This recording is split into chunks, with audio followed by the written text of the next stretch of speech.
রাজনীতিটাই তো মানুষের জন্য করা। সেই রাজনীতির পাশেও কিন্তু মানুষের কাজ করা যায়, মানুষের জন্য কাজ করা যায়।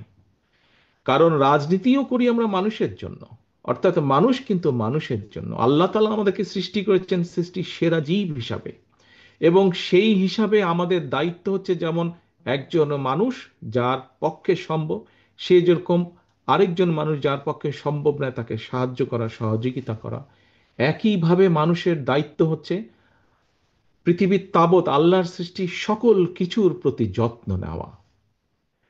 এবং এই সকল বিবেচনা বোধ থেকেই আজকে থেকে প্রায় 27 বছর আগে জিয়া রহমান ফাউন্ডেশনের ভিত্তি প্রতিষ্ঠিত হয়।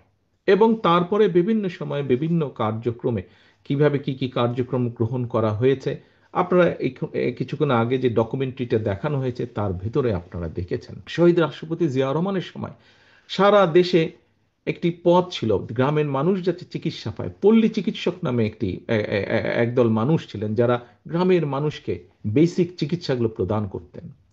প্রিয় উপস্থিতিবৃন্দ, আমরা যেটা পরিকল্পনা গ্রহণ করেছি যে ইনশাল্লাহ বিএনপি সরকার গঠন করলে পরে আমরা হেলথ কেয়ারের নামে আমরা গ্রামে গ্রামে এইরকম একটি টিম তৈরি করব যারা মানুষের কাছে যাবে, মানুষকে বুঝাবে যে ভাই এই জিনিসটা খেলে তোমার হার্টের অসুখ হবে না, এই জিনিসটা খেলে তোমার ডায়াবেটিক হবে না, এই জিনিসটা এইভাবে চললে তোমার কিডনির রোগ হবে না।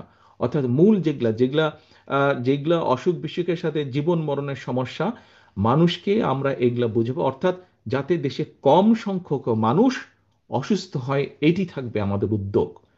এখন মানুষ যখন কম, মানুষ তো কিছু না কিছু অসুস্থ হবেই। মানুষ যখন কম অসুস্থ হবে, সেই কম সংখ্যক মানুষ যখন হাসপাতালে যাবে, আমরা ইনশাল্লাহ আশা করতে পারি তখন হয়তো আস্তে আস্তে একটা পর্যায়ে আসবে যখন অসুস্থ মানুষ যে হাসপাতালে যাবে চিকিৎসার জন্য, তাকে আর ওই মাটিতে শুয়ে থাকতে হবে না, তাকে আমরা বেডের মধ্যেই রাখতে পারবো ইনশাল্লাহ। এর বাইরে যেই মানুষ অসুস্থ মানুষগুলা যাবে চিকিৎসার জন্য, তখন আমরা প্রায় প্রত্যেক মানুষকে চিকিৎসকরা, এই যে একটু আগে সাজান সাহেব বললেন যে এত মানুষ আসে, এত অসুস্থ মানুষ, সেই তুলনায় ডাক্তার নার্সের সংখ্যা কম, আমরা চাইলেও চিকিৎসা দিতে পারছি না। কিন্তু আমরা যদি কম সংখ্যক চেষ্টা করি এবং তার ফলে যদি সরকারের চেষ্টার ফলে যদি কম সংখ্যক মানুষ অসুস্থ হয়, সেই অল্প সংখ্যক মানুষ যখন যারা অসুস্থ হবে হাসপাতালে, তাদেরকে বেটার ভালো চিকিৎসা দেওয়া সম্ভব হবে, ওষুধপত্র দেওয়া সম্ভব হবে। কাজেই আমাদের এইটি একটি লক্ষ্য আছে, আমরা হেলথ কেয়ার তৈরি করব। এই হেলথ কেয়াররা সারাক্ষণ তাদেরকে ট্রেনিং দেওয়া হবে বেসিক অসুখ বিসুখ কিভাবে, গ্রামের মা বোনরা যারা সংসার দেখভাল করেন তাদের কাছে গিয়ে পরামর্শ দিবে যে কিভাবে পরিবারকে সুস্থ রাখতে হবে।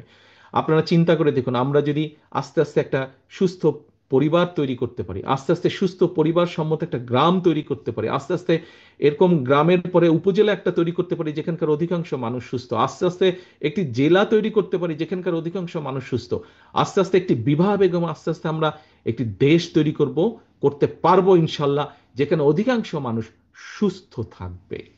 আসুন আমরা সেটি মিলে চেষ্টা করব ইনশাল্লাহ, সকলে মিলে। এবার আসুন আরেকটি বিষয়, আমরা দেশে একটি পলিসি নিতে চাচ্ছি, সেটি হচ্ছে প্রাইভেট অ্যান্ড পাবলিক পার্টনারশিপ। এখন এটি কি এমন, দেখুন আজকে এই যে আপনাদের এই আমাদের জেলায়, বগুড়া জেলায় যে শহীদ জিয়া রহমান মেডিকেল কলেজ আছে, দেখুন এরকম একটা হাসপাতাল তৈরি করতে প্রায় 4 থেকে 5 বছর সময় লেগে যায়। তারপরে তো আরো বিভিন্ন জিনিস আছে, ডাক্তার জোগাড় করো, নার্স জোগাড় করো, মেশিনপত্র আনো। কিন্তু আমরা দেখেছি প্রাইভেট সেক্টর এই মুহূর্তে বাংলাদেশের বিভিন্ন হিসাব নিকাশ যা বলে যে সরকারি ব্যবস্থাপনায় যেই সবকিছু অবকাঠামো গড়ে উঠেছে, ইনফ্রাস্ট্রাকচারে অবকাঠামো গড়ে উঠেছে স্বাস্থ্য খাতে, ঠিক মোটামুটি সমান পরিমাণ অবকাঠামো গড়ে উঠেছে প্রাইভেট সেক্টরে। এখন ধরেন আমি একটা উদাহরণ দিই, ঢাকার পিজি হাসপাতালের নাম আপনারা শুনেছেন। সেই পিজি হাসপাতালে ধরেন একজন মানুষ গেল ক্যান্সারের চিকিৎসার জন্য। এখন এই যে ক্যান্সারের চিকিৎসা, সেখানে যে ক্যান্সারের মেশিন আছে, সেই মেশিন হয়তো 100 জন মানুষকে মাসে চিকিৎসা দিতে পারে, কিন্তু সেখানে 200 জন মানুষ লাইন দিয়ে আছে। এখন এই যে 200 জন মানুষ লাইন দিয়ে আছে, বাকি যে 100-র বাইরে যে আরো 100 জন আছে, এই 100 জনও তো মানুষ, তাদেরও তো চিকিৎসা পেতে হবে। আমরা একটি পলিসি গ্রহণ করতে চাচ্ছি, একটি প্রাইভেট হসপিটাল যাদের কাছে একটি মেশিন আছে, সেই মেশিনও 100 জনকে দিতে পারে, কিন্তু যেহেতু প্রাইভেট হসপিটাল সেখানে খরচ বেশি, সেখানে হয়তো মাত্র 40-50 জন মানুষ যায়। বাকি 50 জন তাদের খালি থাকে, তারা সেই মেশিনে সার্ভিস দিতে পারে না, 50 জনের সিট খালি থাকে। আমরা যেটা করতে চাইছি সেটা হচ্ছে, আমরা সেই হসপিটালের সাথে কথা বলবো, হিসাব নিকাশ করব তার কি খরচ হয়।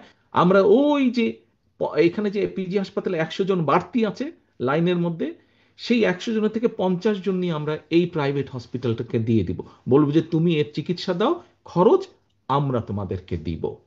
তার ফলে কি হচ্ছে, এইভাবে করে আমরা ভাগ করে দিব, এই যে বাড়তি যারা রোগী থাকবে, এইভাবে করে যেই সকল হসপিটাল আছে, ধরেন ক্যান্সারের বিষয় আমরা ভাগ করে দিব, আমরা হার্টের রোগীর বিষয়ে ভাগ করে দিব, আমরা ডায়াবেটিক ডায়ালিসিস পেশেন্টকে ভাগ করে দিব, কিডনির পেশেন্ট যেগুলো সিরিয়াস সিরিয়াস অসুখ বিসুখ আছে, এগুলাকে আমরা বিভিন্ন প্রাইভেট হসপিটাল যাদের সেই ক্যাপাসিটি আছে, যারা সেই চিকিৎসা দিতে পারে, যারা ভালো হসপিটাল, এইভাবে করে আমরা ভাগ করে দিব। তার ফলে কি হবে দেখেন, শহীদ জিয়া রহমান মেডিকেল কলেজ করতে প্রায় 5 বছর, 4.5-5 বছর সময় লেগেছিল, 4 বছর সময় লেগেছিল।